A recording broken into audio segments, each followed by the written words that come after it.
Indie horror games. Have you ever noticed the absurd amount of streamers and content creators in your indie horror games? You turn a corner, there's Queso. Completely unrelated to the game you're playing. He's just a funny character.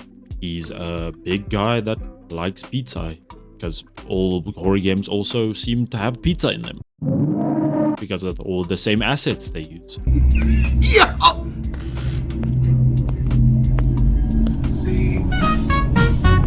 An apple plus a sandwich, some carrot sticks and cheese. When my friends see it, they always hope it comes. These streamers being featured are becoming more and more and more common. You see them in every second indie horror game you play or watch. For all the viewers out there that don't necessarily play horror games. I know I myself am quite a bitch when it comes to playing horror games. I can't handle it. My heart can't handle it. I can't play more than one or two at a time. But you see them everywhere. And,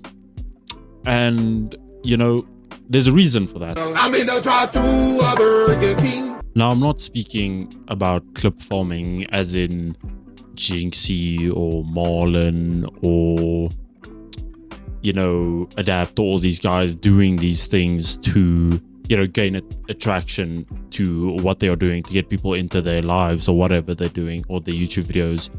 I'm speaking about how the game looks to the streamer to get them to play it, firstly, and secondly, to get the streamer to, when they make a YouTube video, they say, oh, I'm in this game, or oh, Queso feature, oh, Queso question mark with a big red arrow, you know, the classic YouTube circle and arrow. You know, that's what I'm talking about when I say clip farming. And like the clip I just showed you, when streamers see themselves in video games, or when streamers find themselves in videos or in games, it makes their viewers clip it and post it on TikTok, therefore gaining more viewers. So I'm not saying they are clip farming, the streamers themselves, or I guess it's not really that the creator of the video game is clip farming, but they are creating that circumstances for clips to be created / farm, and they are therefore drawing attention to their game. On to my next point on why the creators of these indie horror games are doing this is,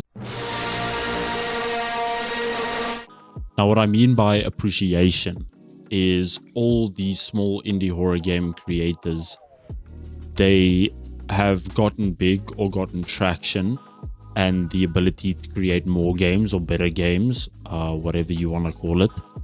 They had the ability to do so because a streamer or a creator played their game and they want to show their appreciation for it.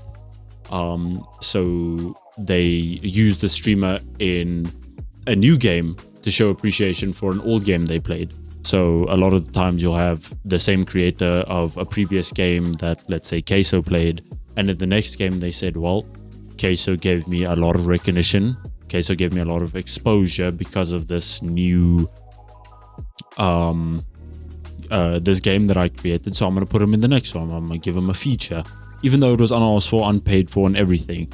But the creators still want to show their appreciation to the streamers or content creators. Now, another thing I wanted to mention was that these indie game developers are using this also as a community outreach, because they know if, let's use for example Joe, because Joe, I watch Joe, love Joe, shout out Joe if you're watching this, highly doubt it though. If Joe plays a horror game and Queso's in it, and 90% of the time, 99% of the time, a Queso viewer is watching Joe and they see, oh, but Queso's in here, let me go recommend this game to Queso. Now Queso's gonna play it, and that way the developer causes this chain reaction, this ripple effect, that everyone who's in the game wants to play it because they are in it. They are featured. They want to know, you know, why am I in this game? What am I doing here? how am I featured. Everyone knows how Queso is always featured. It's always the same stereotype. He's always some big dude, or like the clip I just showed, he's dancing. You know, so it's a method of community engagement that they want to utilize. They want to benefit off of it.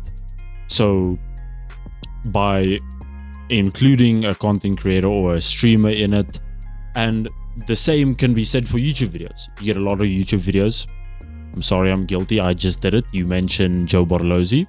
But you get these creators that mention Joe Bartolozzi, Queso, Jinxie, Marlon, all these guys that are big. And then someone watches it, someone recommends it to Joe, someone recommends it to Queso, someone recommends it to whoever, and starts a ripple effect that gains them traction. Yet again, you know, calling back to the community engagement thing that I said about the horror games. So no, it's not solely the indie horror game developers. I'm not saying there's anything wrong with it whatsoever.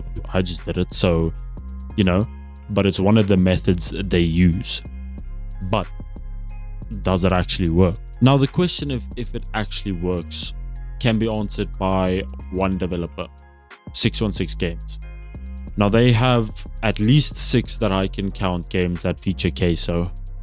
Now if you want to go look at the stats yourself, go Google it, go look them up, go look at their Steam reviews, their Steam player counts, or on itch.